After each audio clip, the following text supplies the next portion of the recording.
It's that time of the week. Josh is back. Hi everyone. Some enthusiasm, Josh. Hi everyone. There you go. We've had an electrifying day here, not only because equality or equal rights or gay marriage Triumphant a little bit was incredible, which affected not only the people in here but people across the country. But to see that, for me, just like happiness inside, a little spark of happiness.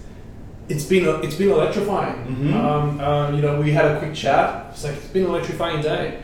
We've had a lot of people in the building today, which has been great, but a lot of people all wanting the same thing, which has been massive. So just on that, it's nice to. I felt like Australia. Everyone just hugged each other today. Yeah, it was a big national hug. Yeah, and it's positive news instead of negative news, and it just feels good, man. I don't know. I personally just feel, not that I don't ever feel alive, but I just feel like it's all working. This is really exciting. You saw a lot of young people coming together and really going door to door and making sure that people were at least voting yes, or if they hadn't voted yes, try and ask them why. And I think it was really good to see especially in Australia, you don't see much activism from young people, and I thought that was really cool. And I think I heard correctly, and maybe my stats are wrong, but when they were making the announcement this morning, they said the most active age group were the 18-year-olds. 18 and 19-year-olds.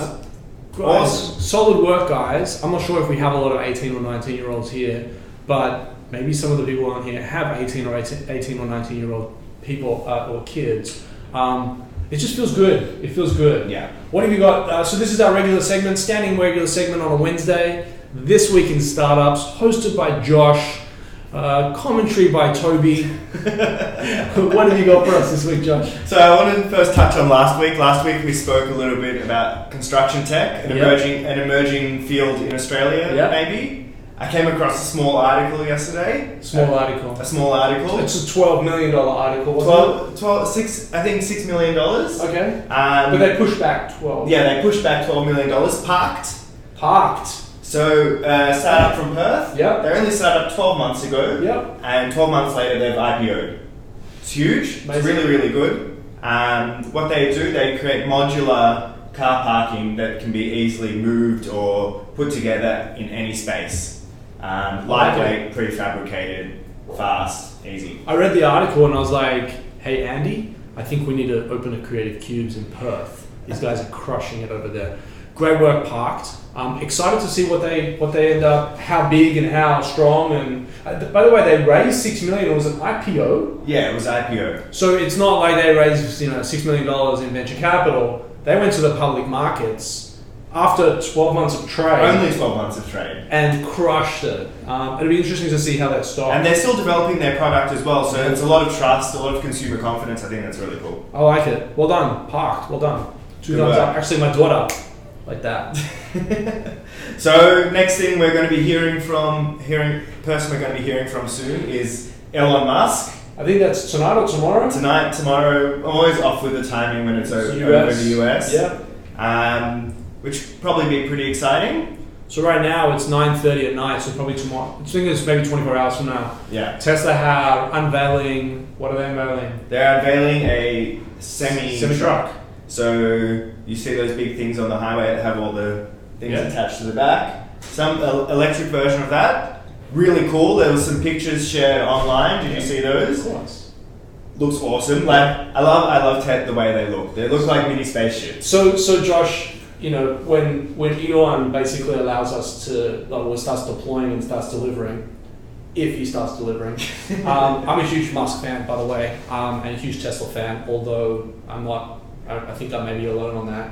Are you going to drive your truck here and require parking? My dream is like a carless world for me personally. It's happening, right? And I think Tesla is doing a lot of really hard work to make the path easier for the future in terms of autonomous driving, electric vehicles. But this semi-truck, it's only apparently designed for 1 day's worth of driving on its battery. So what I like about what's going on here, semi-trucks are obviously a huge congestion device. Vehicle. Let's use it. Let's use vehicle. They take up but they also, like, you know, my time in LA driving the 405, you know, the amount of smog that those things kick out. So I'm really excited about what Elon can do here, if he can do it, to really just cut down on the pollution aspect of it. Yeah, and I think it's important. To be honest, I don't think anything revolutionary is coming out of this announcement in terms of what's been done in the past. There's a lot of work going into electric trucks globally, because people have found that problem exactly. Huge pollution, and I think cost. I think Tesla are responsible for opening up their patents. Definitely. You can see what's going to happen here. They're going to be autonomously driven, which is great. From a safety perspective, you know, people could argue, people need jobs. I don't disagree, but maybe this is a safer way. It's definitely a healthier way. Definitely. And I think I might get a truck. At least borrow Josh's every now and again. So, what do you think of Elon? Do you think his model is good, bad, indifferent? So I love it. I actually would love to buy one. There's just a few $100,000 gap between that reality. Yeah, I don't know. I've been reading a lot about what people think of Elon, and I'm a fanboy. I like everything that he does. I think he presents his product really well. But some people think that Elon is riding a big game and that he's going to cause a lot of investors and people who are investing in Tesla to lose a lot of money. Very likely. Would I invest in Tesla? No. Would I buy a Tesla? Can't wait for the day where I rock up to my house and toot my horn and go, honey, I'm in the car, come out. And she comes out and I'm sitting in my Tesla. And I don't care what model it is, it could be the cheapest line. I love disruption, I love technology. I'm not a real car guy, so like Matt Rockman, former Seek founder, and Square Peg Capital and now Rock Corp, he's like, that's a computer. I don't disagree. It's a total gadget, but I love it. I've driven the Tesla X in autopilot. Scary stuff. I shat my pants. I'll put the video up on YouTube and you can look it up later. But it was incredible. Like, it was just very weird to have, like, is it going to stop? Is it going to stop? It stopped. It took the corner. It was amazing. And I love that. So I really do hope that Elon and Tesla and SpaceX and PayPal, they all work out really, really well. But he is talking big game. And I think people are pretty angry because that he's not even producing the Model 3 at capacity at the moment, and there's delays already, and then announcing this new vehicle. What does it mean for people who've already put deposits down on these Model 3s? And so I just think it's a balancing game for Elon. Dangerous play, but has math, like, he's going to change the world, guys. Big vision guy. And don't shoot it down, get around it, but deliver, man. Deliver. So the next thing I want to chat with you about, which I think has been, hasn't received adequate coverage for how big it actually is. And we often talk about huge players in the game, Elon Musk, Bezos, even Gary Vee. But someone we don't talk about very often is Jack Ma. Who the hell is Jack Ma? So who the hell is Jack Ma? He runs a company, or founded a very small company in China. Alibaba. Just a small little startup. B2B, now B2C also. Incredible. So I used Alibaba 9 years ago, and I remember going on the website, and it was a good website. It connected us to China, which I think was really cool. But it was still a pretty average website, communicating was hard, the interface wasn't good, but I think now it's the biggest online retailer in the world. Is it ahead of Amazon? I'm almost certain that just because of China's population and its user base, I read yesterday 500 million people accessible in the middle class of China. That's a crazy number. I'm reading, because of my time in LA, my phone, my Twitter, everything is, my Flipboard is all US based, and I'm hearing, I read last night that Jeff Bezos is like on the verge of becoming the first $100 billion man. Wow. Yeah, like significant. Well, Amazon stock's like roaring right now. They're about to deploy here. I can't wait. You guys are in for such a treat. When I was living in LA, we used to get a little box delivered to our house every day, and I ordered it the night before, so I knew what was coming. But it was such an order. Like, I wonder what's in the box. It's a great feeling. I love ordering things to the workplace as well. We get the happiness team comes and brings it over to our desk, maybe with a little note written down. Absolutely love it. It's great. So talk to me about Jack. Jack is a genius, marketing genius, business genius. In 2009, he tacked on to this craze that was happening in social media in China called Singles Day, which happened on the 11th of November, so the 11th of the 11th. Hey, there's 4 singles right there. There's 4 singles. And so people who were single, not in relationships, started celebrating this day as a kind of social media craze. Yep. He tacked onto this and thought, what a great business opportunity.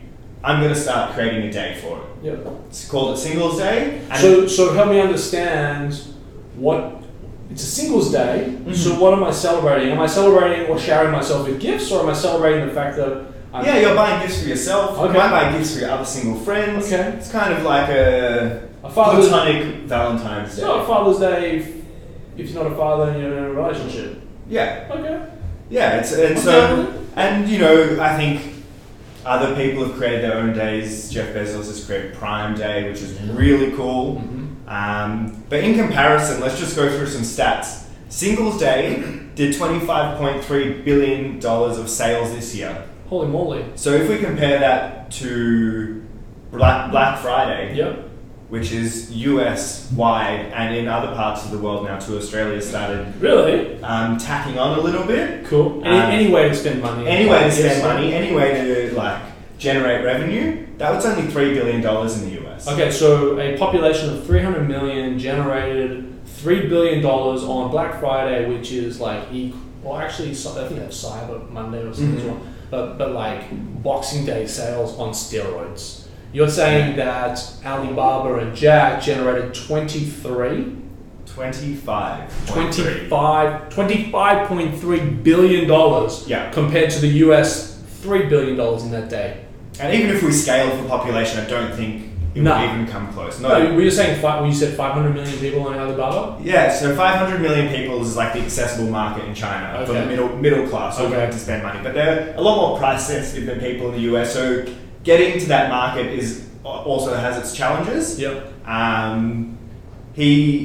Really cool thing that Jack did, he used storefronts, existing stores all around China, and used them as like mini warehouses where they could send stock from and also pick up stock from. If you wanted to pick up stock, you could go to the warehouse and it would use facial recognition technology, of course, to detect who you are and verify your identity, so then you could pick up your package.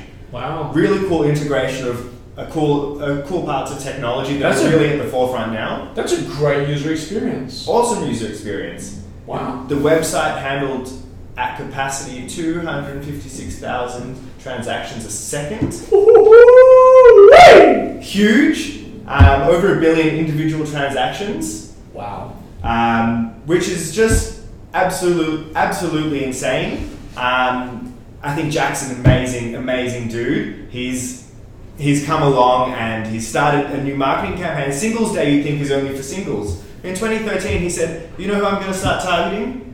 Stay-at-home mums, because I think they deserve something for themselves too. So we're going to Stay-at-Home's Mom's Day? From the year before to that year, doubled. He knew exactly who to target and what to do, and I think this story, if Australia or if the world doesn't start adopting a day like Singles Day, given its popularity in China, and adopting some kind of model like that, I think it would be stupid not to. Are you listening, Australian government? I know you're listening to. You tap me all the time. Phenomenal. That's a wrap. That's a wrap. Awesome. Those numbers are staggering. Staggering. Yeah. Wow. Send us your thoughts. Put them in the comment section.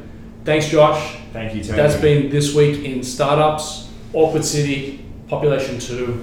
We out. Smooth.